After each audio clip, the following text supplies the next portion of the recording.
তোমরা ওলের তরকারি কে কে পছন্দ করো কমেন্ট করে জানাবে, তাহলে আমি জানতে পারবো। এই দেখো এরকম ভাবে ওলটা পুরো ওলটা কেটে নেব।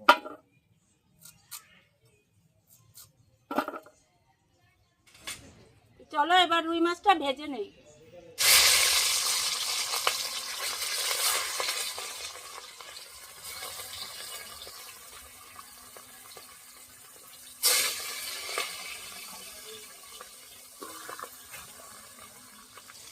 এই দেখো মাছগুলি লাল লাল করে ভেজে নিয়েছি, মাছটা এবার নামিয়ে নেই।